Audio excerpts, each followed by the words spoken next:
Boy side. That's the answer. Yeah, you have to build it up. Oh, okay. Let's get to the short answer. What's the short answer? We're in the midst of discussing Trumas and Mice Trumas. Joel. We've been discussing different types of circumstances of who is allowed to take Trumas. We know that the owner is allowed to take Trumas because it's his produce. Shutif, we had this question exactly what the mindset of a shutif is. Let's say two people own 50 bushels of someone is memana. Someone appoints someone to be his agent, and then for some reason he decides against it.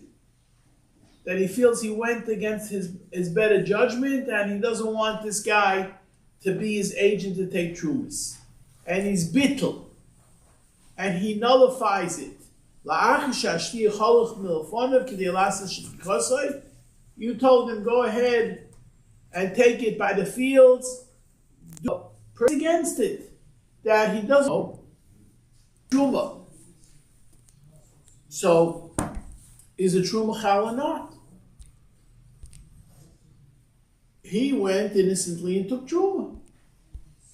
So the Mishnah says, Im acheloi taram bittul.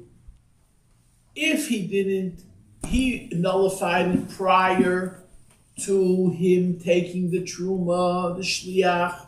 Reuven was Ramana Shimon the shliach, and while Shimon was going to do his agency, what happened was Reuven had a change of heart, and he said, "I don't want this fellow to do it for me." So if before he took the truma, he was nullified as the agent, ain't truma, see truma.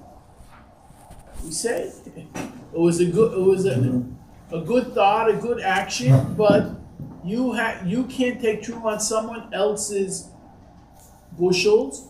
However, im shitarim bittul trumasai truma. If let's say he went and took the truma, and afterwards, a half hour later, you decide that you don't want him to be your agent, it's too late. It's already out of the door, and therefore the truma takes effect. So, im achloi tarim bittul ein trumasa truma, vim shitarim bittul trumasa truma. Bittul hashlichus mafkiyas koike shel hashlich mishas habittul ve'elch. When you nullify your agent, that's only from the time that there's the nullification. It doesn't happen retroactively.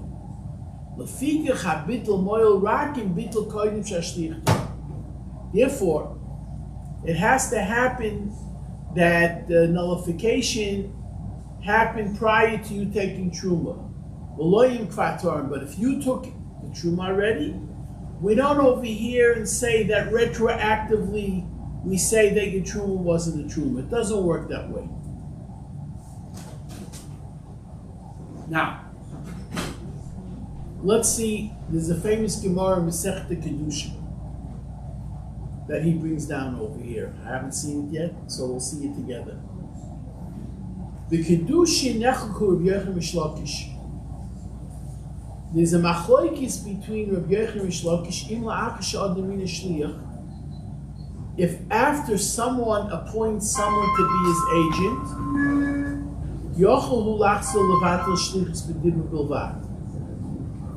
If you can verbally just say out of your hat, I'm nullifying the shlichus, meaning you went through a kinyan and you were manning him a shliach to do an agency for you, and now all of a sudden you wake up in the morning on the wrong side of the bed, and you decide that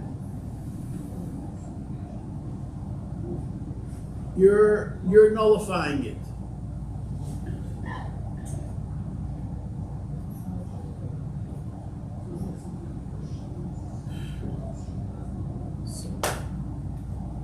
you're nullifying it. Can you nullify just verbally and that's it? End of story. The fear of Yochanan, Osidibba Vatal Dibba.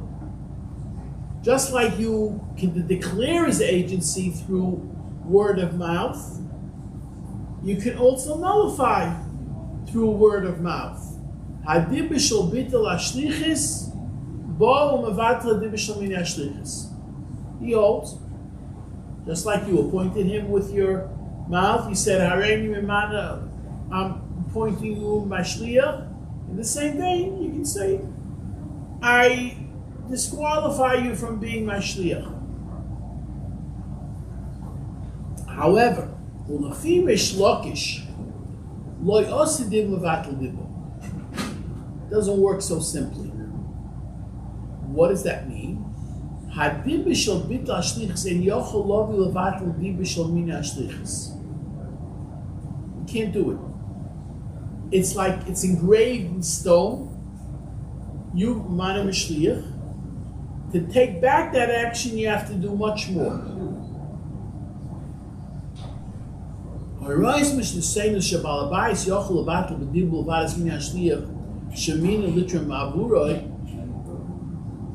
Mishnah seems to be that he said, Bittul, I'm nullifying you. So it seems to be it's being done orally.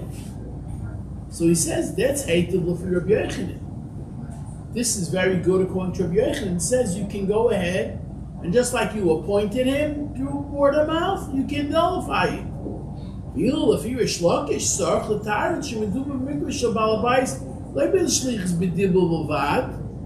that he did it just orally.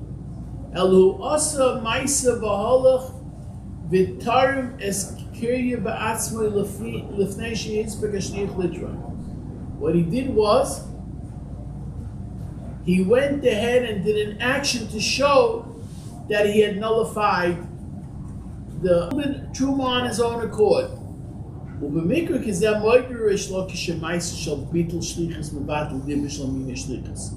That Rish Lakish will be saying it's okay. You have to do a Maisa now. This is very good for the trumas. Let's say in a regular agency situation. How do you go and nullify? You have to do some type of a kinyan to tell somebody in front of Adam.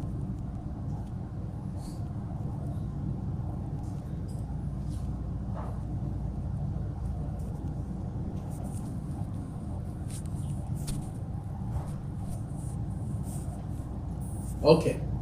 So what? With the bittul. Now, the Yerushalmi Mitaris Mishasenu Ladas Rish Lakish Ba'ifin Acham. Yerushalmi gives a different wrinkle to what happened over here. Shemedu Bekan Shebalabais Omer L'Shluchay B'Shashim Yino. We're talking over here about a circumstance where the own Hefresh Trum Mitzaf and Akri. What happened over here was, I said to you, okay, the Balabai says, when you take the Trum, make sure you take it from the northern side of the pile of produce. And now the Shliach went and didn't take it from the northern part, but he took it from the southern part. Why?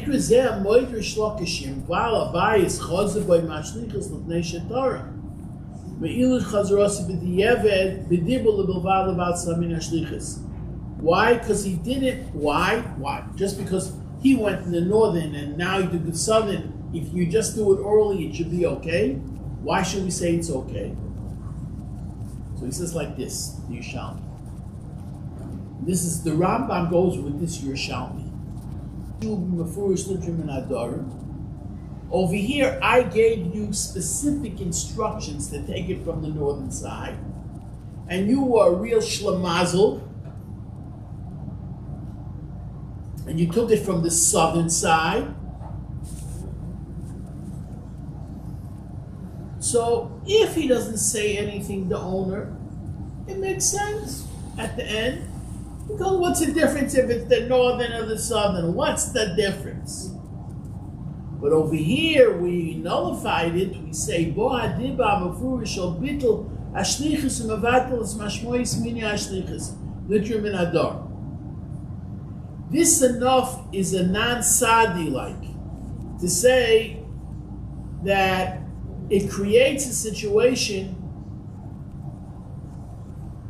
that it nullifies it because we see that you didn't do according to the instructions. Just like you have a power of attorney to do for that fellow, you have to fulfill his instructions in full, and you didn't do it. So that helps that it's osid dibur mevatel dibur. That's how the Yishalmi learns it. L'maisa.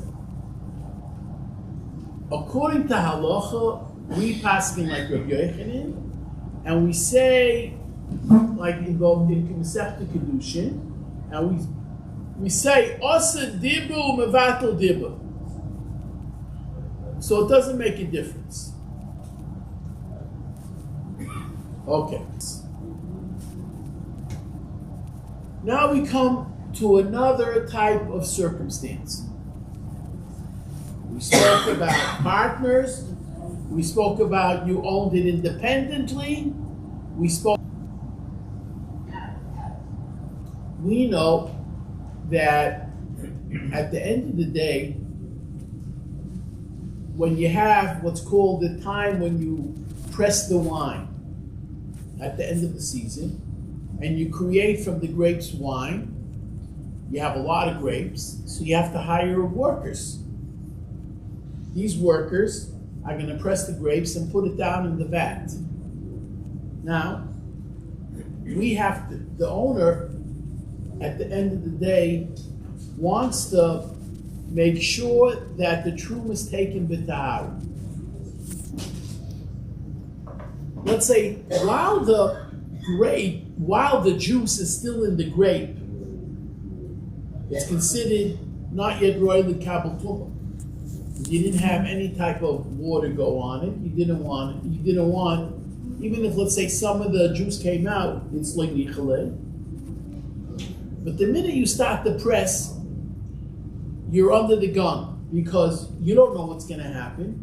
And you want to make sure you take truma b'tahara, because truma is supposed to be done while it's still tar, while it's still clean. It's, how do you say, pure? How do you say?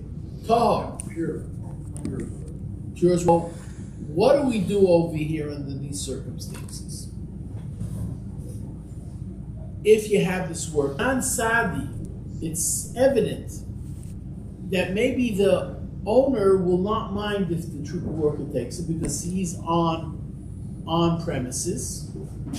He's going to do it then, because if it's going to wait till a day or 2, 3 later, things can be crossed up, and the vat will become tameh, and there'll be problems taking truma. You're not going to be able to take truma b'tahara, and you prefer to take truma b'tahara, not b'tumah. So the question is whether we say there's a non-sadi that you're going to let these workers take the truma on your behalf. Because over here you have your negeya b'dova, you have a certain amount of reasoning that you rather have him take it rather than you coming later on and taking it, and maybe a calamity can happen, that the vat of wine could become tameh. So the Mishnah makes a statement. Ha'pa'alim ein lehem reshus l'tray. Regular workers don't have the don't have the right to go and do it. Meaning, if we're not talking about wine, we're just talking about regular produce. As long as it didn't have yet any type of mayim coming on it, it's not right to be mekabel tumah. So you can't just say it's self-evident that the owner wants, because the person wants mitzvah boy yosim b'shluchay. A person would rather do the mitzvah on his own accord rather than have someone do it on his behalf. Apahalim elehem rishus litroy. Pa'alim shen niskuru limlachas haperis. Let's say you hired him to pick the crops, and they finish the job, and they decide our boss deserves that we take care of the cumbersome act of taking trumas. They have no right.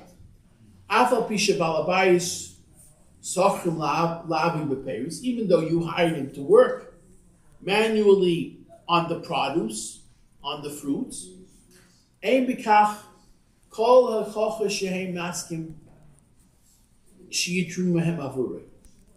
no hochah to that, no proof. You hired him to do the manual labor, but you didn't hire him to go ahead and do the rituals, to take the truma. So therefore, he's no different than any other stranger that comes over to your crops and decides he wants to do the mitzvah.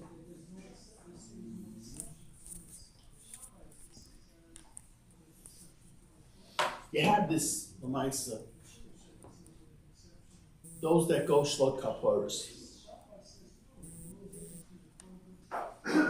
Some of you go shlot kaparas, so when you're there for shlot kaparas, there's a mitzvah besides the shechita. You have the shochet there.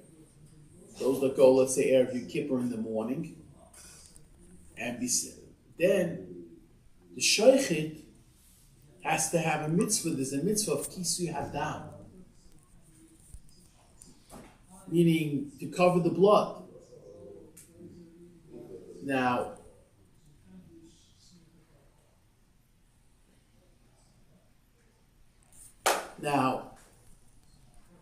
covering of the blood is a mitzvah on the shochet. The shochet's supposed to do it. So many people ask the shochet, can I do the mitzvah of kisui hadam? Of course, the shochet says yes. And you're not supposed to do it unless the shochet gives you the nod or something, because it's incumbent upon him. Because even though it's your kapara, it's your little chicken, using kapara, he's the one that did the mitzvah, the shechita, so he has the right to do the mitzvah of kisui hadam. Same thing over here. However, as I mentioned previously, there is an exception to the rule. Chutz min hadrachos. Except for those that actually press the grapes. Shehei mitamim es hagas miyad. Because then the gas, the vat, which has the juice in it, or the wine, before it fermented, of course, can be mitame that vat, and you rather get it taken care of prior to any type of calamity. Huva b'malecha shleima, the Ramach l'druchas pa'am sheniskru l'druchas hanovim, v'shoyim litrum ha'peris afilim ha'novim, v'shoyim litrum ha'peris afilim ha'balim le'yimino oisim l'kachim l'mufurish. That over here, we're saying that they can do it.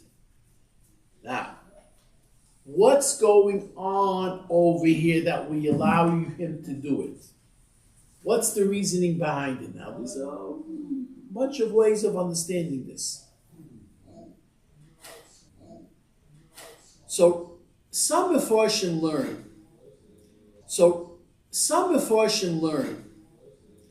that over here we're talking about what we call a special circumstance. What does that mean? About what we call a special circumstance. What does that mean, a special circumstance?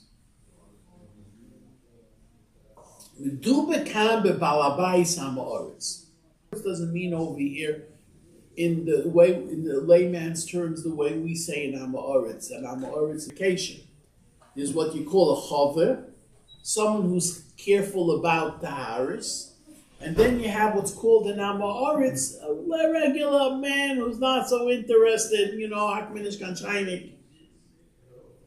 He's called an Ha'aretz. He could be knowledgeable, but still, he'll still be under the, since he's not careful with Taharos, Bizman, Shabes HaMikdash Yikayim. As far as we're concerned, for all intents and purposes, he's an Amma Oritz. And we'll see this in Metzim tomorrow because the plot thickens.